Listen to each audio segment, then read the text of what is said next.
The right has been trying to be heard for a really long time, and the liberals definitely won the culture war. And in my opinion, it is a lot easier to say how you feel as a liberal. It's not as easy to say how you feel as a Republican. And I think that's a really big issue. They have been silenced. We don't listen to them as much, in part because their views are something that we've decided are not okay. But we decided that. So I'm just anti-polarization. Welcome to the Open Minds Show. I'm your host, Christopher Balkaran, and folks, I'm trying to inject just a little bit more of moderate views in this increasingly politically polarized world. And folks, Jubilee's back at it again. They just released a video, 30 Democrats versus 30 Republicans, and as you can imagine, it's filled with just everyday people shooting back and forth, the same talking points that I'm sure all of us here are probably sick of hearing ad nauseum, right? Kamala Harris isn't fit for office. Donald Trump is a convicted felon. It just goes on and on. But there was this one comment from someone on the Democrat side that really struck a nerve. So I'm going to play it for you, and correct me if I'm wrong, but I understand that there's been a rise of conservatism that actually started in the 1960s that was happening alongside the kind of civil rights, rallies that were going on. They didn't get any coverage. Civil rights people got coverage, and there were kind of two branches. And one was a libertarian conservative who was really pro free market, and then the others were more traditional conservatives that were really pro tradition and family values. I'm hearing a lot more of that from you guys, and I'm saying that's great, it's fine. One thing I kind of want my own side to understand maybe is that the right has been trying to be heard for a really long time, and the liberals definitely won the culture war. And in my opinion, it is a lot easier to say how you feel as a liberal. It's not as easy to say how you feel as a Republican. And I think that's a really big issue. They have been silenced. We don't listen to them as much, in part because their views are something that we've decided are not okay. But we decided that, and history could have gone a different way, and we could have decided that they were right, and then we'd all be the ones that were saying no, no, no, we're the ones that should be listened to. So I'm just anti-polarization, and I want to say we all need to look into it a bit more, maybe, to understand each other better. that's such a great point about the right not being listened to. And in fact, I think that has been the issue that many conservatives have been echoing for many years, that their views have been totally marginalized as a result. Now, some on the left may say that for so long, conservatives ran the public square, and it was liberals who had to fight tooth and nail for their issues to get onto the mainstream. And many liberals may point to, the right for women to vote, civil rights, the rights of underrepresented groups. Here in Canada, I believe the federal government did not extend the right to vote federally to Indigenous communities until the 1970s. And so many people would say that for decades, if not centuries, it was the conservative elements of our society that dominated the public square. But that has radically changed when you really look at it, especially over the past 10 to 15 years. Things that were once acceptable are no longer the case. And I always use the marker as The Office, the US comedy show The Office. Look back to those jokes specifically from season 1 and look at, diversity day and other episodes there. You would be very, very shocked to know that NBC had these shows on network TV and the types of jokes that they were making.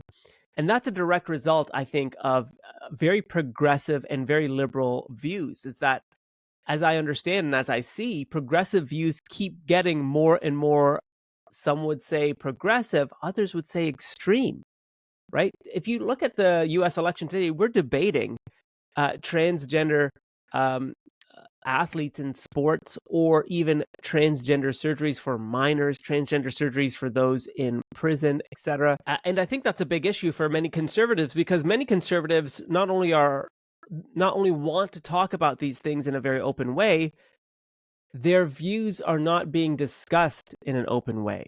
So I have some examples for you here in Canada and in the United States. But here in Canada, years ago in 2006, our Supreme Court ruled in favor of same-sex marriage. Well, Trinity Western University proposed to have a law school centered on whether or not a private, faith-based institution could uphold Christian values, including the covenant that students and faculty abstain from sexual intimacy outside a heterosexual marriage. This covenant became a significant point of contention, as some argued that it discriminated against LGBTQ individuals. The case reached the Supreme Court, where the university said that its religious freedoms, as enshrined in the Canadian Charter of Rights and Freedoms, permitted it to maintain this covenant, to say that these are our religious freedoms. You don't have to enroll in our school. These are our religious freedoms as a Christian institution.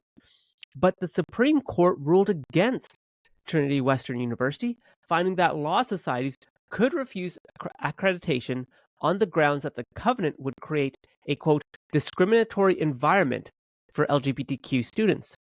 Now, this highlights specifically religious freedom and equality rights. This highlights this intersection right here and now. So many conservatives, Christian conservatives in this case, may argue our values do not align with LGBTQ. Our institution will not support members of the LGBTQ community. And is that their religious freedom to do so? Or is it an equality right issue? So a perfect example where, again, if you are very much conservative, these don't align anymore with what the government has determined as progressive policy. And it's not just that. When you think of other issues, like here in Canada, we have medical assistance in dying.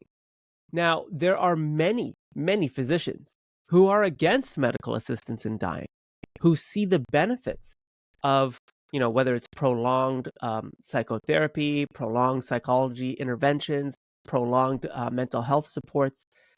There are many who argue that if those are sustained, people move from suicidal ideation and depression to a much more healthier understanding of their lives in and around them. And so I ask, where do religious freedoms begin and end in the case of TWU, and where do interventions like psychotherapy, psychological assessments, etc., as a medical practitioner begin and end when a patient comes and says they want to move forward with medical assistance in dying? And this goes back to the code of ethics that doctors and physicians take.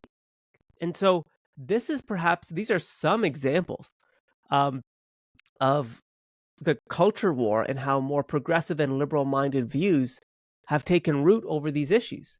When you really ask Canadians and Americans, I'm assuming, on issues like abortion, you'd probably get, if you were to ask hundreds of millions of people, probably like right down the middle, a lot of different views. I don't know if everyone's pro-life all the time or pro-choice all the time, but it's clear to me that religious institutions on the issue of abortion, their opinions, they're not even part of our public discourse anymore. And if we're really truly about inclusion and equity, we would be reaching out to faith-based organizations because they do represent a significant portion of our civil society. And then there's other issues as well. How many times have you heard politicians and others say, oh, he's a climate change skeptic. Oh, he denies the science. Many progressives use this language, not only for climate change, but also for the pandemic in 2020. They use this, oh, you're denying the science. Well, it's coming out that more and more science is refuting and debating the science that was once approved. And it's the same language with the Freedom Convoy here in Canada. This movement was derogatorily named by the Prime Minister or called by the Prime Minister. And it's an extension of how progressive values have dominated the narrative. And so my question to all of you is, as we move forward with open minds and being truly open-minded, are there limits to being open-minded? Can we fully engage in a debate or a discussion with a faith-based group who may have very conservative values on many of our policies? What does that look like? And if we're not having those debates, and if we are saying, to the person's point, that these are archaic views, then what does that mean to so many who actually agree with those opinions? Are we actually being very exclusive under the umbrella of inclusive. I don't know, it got me thinking, and I want to share it with all of you. Let me know what you think. Again, my name is Christopher Balkaran, the host of the Open Minds podcast. I also have TikTok. Follow me on Instagram as well. I post thought-provoking items like these all the time. I'd love to know what you think. Let me know in the comment section below, and please subscribe. It really helps the channel grow. Thanks again, everyone, and I will catch you in the next one.